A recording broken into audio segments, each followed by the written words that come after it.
नाजरीन, क्या middle east की जंग वाकई ख़त्म हो चुकी है या 3 ईरानी पायलट्स के पुरअसरार गायब होने के वाक़े ने एक और जंग की बुनियाद रख दी है। खलीज की खामोशी हवाओं के पीछे एक ऐसा सनसनीखेज सच छुपा है जो अब धमाके से फटने वाला है। दुनिया समझ रही थी कि मार्च 2026 का मार्का ठंडा हो चुका है, लेकिन तेहरान ने एक ऐसा धमाका खेज दावा कर दिया है जिसने कतर और अमरीकी पेंटागन की नींदें उड़ा दी हैं। ईरान कहता है कि हमारे 3 फाइटर पायलट्स मरे नहीं, वो कतर की खुफिया जेलों में कैद हैं, जबकि कतर का कहना है कि हमारे पास कोई ईरानी पायलट नहीं है। आखिर वो 3 पायलट कहाँ गए? क्या उन्हें ज़मीन खा गई या आसमान निगल गया? चलिए सारी हकीकत आपके साथ शेयर करते हैं। आप देख रहे हैं 92 न्यूज़ व्लॉग्स और मैं हूं अहमद चौधरी। नाज़रीन, तसव्वुर कीजिए एक ऐसी जंग जो किसी हद तक ख़त्म हो चुकी है। मिसाइलों की आवाज़ें खामोश हो चुकी हैं, खलीज में दोबारा तिजारती जहाज़ रमा दवा हैं और दुनिया ये समझ रही है कि मार्च की वो खौफनाक रात अब तारीख का हिस्सा बन चुकी है। फिर अचानक तेहरान से एक दावा सामने आता है। ईरान का कहना है कि इसके 3 पायलट हलाक नहीं बल्कि कतर में कैद हैं। ये दावा किसी आम सियासी तर्जुमान ने नहीं बल्कि ईरानी मुसल्लह अफवाज के लापता अहलकारों की तलाश से मुतलिक कमेटी के सरबराह ब्रिगेडियर जनरल मोहम्मद बाकिर ज़ादा ने किया है। उन्होंने रेड क्रॉस से मुदाखलत का मुतालबा करते हुए कहा कि ईरानी माहिरीन को कतर जाने की इजाज़त दी जाए ताकि मामले की तहकीकात की जा सके। दूसरी जानिब दोहा का जवाब बिल्कुल मुख्तलिफ है। कतर का कहना है कि उसके पास कोई ईरानी पायलट कैद नहीं है। कतरी वजारत खारजा के मुताबिक मार्च में 2 ईरानी जंगी तैयारों ने कतरी फ़ज़ाई हुदूद की खिलाफ वर्जी की। मुतादिद बार राबते के बावजूद उन्हें कोई जवाब नहीं मिला, जिसके बाद कतरी फ़ज़ाइया ने दोनों तैयारे मार गिराए। तलाश और इमदादी कार्रवाई के बाद सिर्फ 1 पायलट की बाक़ियात मिल सकी। नाज़रीन, असल सवाल सिर्फ ये नहीं कि वो 3 पायलट कहाँ गए। बड़ा सवाल ये है कि ईरान ने 6 माह तक ये दावा अवामी सतह पर क्यों नहीं किया। और इससे भी बड़ा सवाल ये है कि मार्च की जंग के दौरान ईरान और कतर के दरमियान जो कुछ हुआ, क्या उसकी एक नई फाइल अब दोबारा खोली जा रही है? नाज़रीन, ये कहानी 2026 की जंग के इब्तदाई दिनों की है। अमेरिका और इसराइल की जानिब से ईरान के खिलाफ कार्रवाई के बाद तेहरान ने खित्ते में अमेरिकी फ़ौजी तंसीबात को जवाब देने की कोशिश की। कतर इस पूरे बहरान में इंतहाई हसास मुकाम था क्योंकि वहाँ अमेरिका का अल उदैद एयरबेस मौजूद है जो खित्ते में अमेरिकी फ़ौजी कार्रवाइयों का एक अहम मरकज़ है। कतर पहले ही एक अजीब तवाज़ुन बरकरार रखे हुए था। एक तरफ ईरान के साथ इसके सिफारती ताल्लुकात थे तो दूसरी तरफ अमेरिका का अहम इलाकाई फ़ौजी अड्डा इसकी सरजमीन पर मौजूद था। यानी अगर जंग सिर्फ ईरान और अमेरिका के दरमियान रहती तो कतर एक सालिस बन सकता था, लेकिन अगर ईरान ने अमेरिकी अड्डे को निशाना बनाया तो कतर खुद जंग का हिस्सा बन जाता। मार्च के आगाज़ में ये हुआ। कतरी हुकूमत के मुताबिक ईरानी हमलों ने कतरी खुदमुख्तारी को बराह रास्त मुतासिर किया। कतर ने अक़वाम मुत्तहिदा को भेजे गए अपने सरकारी मुरासले में कहा कि उसकी फ़ज़ाइया ने 2 ईरानी जंगी तैयारे मार गिराए। कतर ने इस वाक़े को महज एक फ़ौजी कार्रवाई नहीं समझा बल्कि इसे अपनी खुदमुख्तारी पर हमला करार दिया। कतरी वजारत खारजा के मुताबिक ईरान ने हमले से पहले कोई मखसूस पेशगी इत्तला भी नहीं दी थी और यही वो मुकाम था जहाँ 3 लापता पायलट्स की कहानी शुरू होती है। ईरानी फ़ौज का मौक़िफ़ मुख्तलिफ है। ईरानी फ़ौज के मुताबिक ये दोनों जंगी तैयारे कतर में मौजूद अमरीकी फ़ौजी अड्डे के ख़िलाफ़ एक जंगी मिशन पर गए थे। वापसी पर उन्हें कतरी फ़ज़ाई दिफा ने निशाना बनाया और तैयारों में मौजूद अहलकारों ने पैराशूट के जरिए निकलने की कोशिश की। ईरान के मुताबिक 4 पायलट्स में से एक माजिद काज़मी की बाक़ियात बाद में ईरान मुंतकिल की गई और उन्हें शिराज में दफन किया गया, लेकिन बाकी 3 ईरान के मुताबिक जवाद साले, अब्दुल मजीद और इमरान बहरोशियान लापता हो गए। बाद में तेहरान ने कहना शुरू किया कि मुमकिन है ये पायलट कतर की तहवील में हो और फिर ये मामला खामोश हो गया। कतर की कहानी में 3 गिरफ्तार पायलट्स का कोई वजूद नहीं। दोहा का कहना है कि जब दोनों ईरानी तैयारे मार गिराए गए तो कतरी सर्च एंड रेस्क्यू टीमें हरकत में आई। तलाश के नतीजे में सिर्फ 1 पायलट की बाक़ियात मिल सकी। दोनों तैयारों में 2-2 पायलट सवार थे। कतर का ये भी कहना है कि ईरानी हुकाम से राबता किया गया ताकि मिलने वाली बाक़ियात ईरान के हवाले करने का इंतज़ाम किया जा सके, लेकिन तेहरान की जानिब से इस मामले पर वो ताउन नहीं मिला जिसकी दोहा तवक्को कर रहा था। नाज़रीन, यहाँ एक अहम सवाल उठता है कि अगर कतर ने वाकई 3 पायलट गिरफ्तार किए हुए तो ये मामला सिर्फ ईरान और कतर के दरमियान न रहता, ये जंगी कैदियों का बैनुल अक़वामी मसला बन जाता।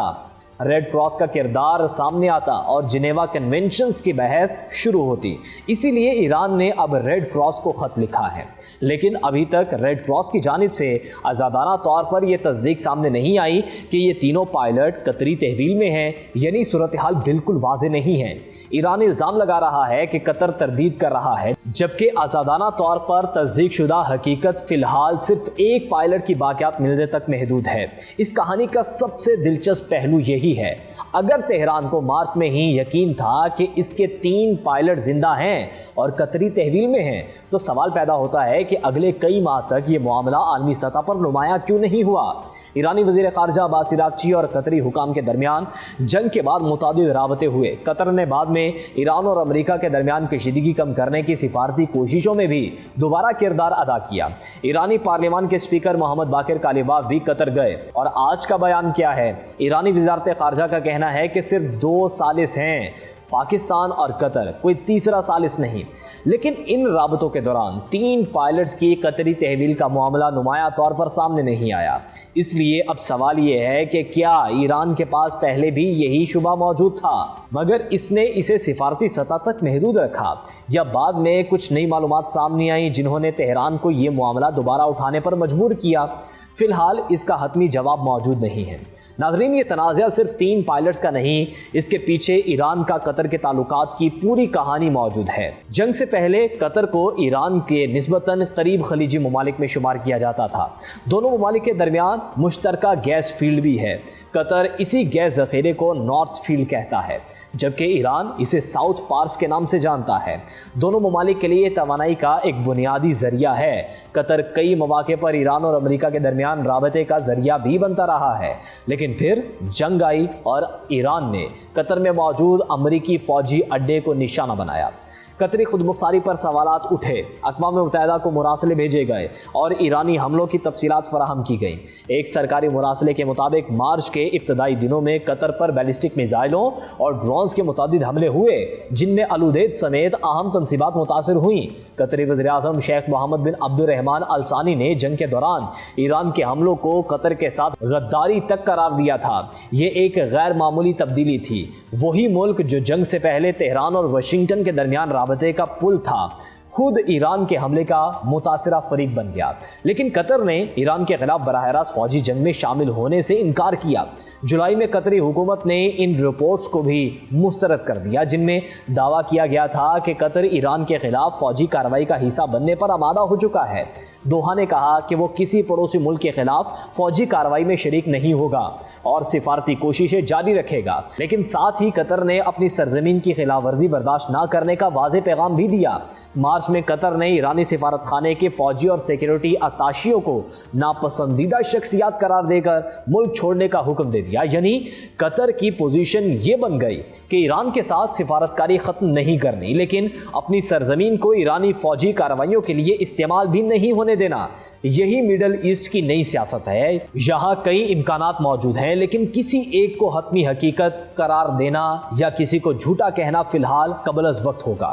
ایک امکان یہ ہے کہ ایران واقعی اپنا لاپتہ فوجیوں کا سراغ لگانا چاہتا ہے۔ دوسرا امکان یہ ہے کہ تہران کے پاس نئی معلومات آئی ہوں اور اب وہ قطر سے براہ راست تحقیقات کا مطالبہ کر رہا ہے۔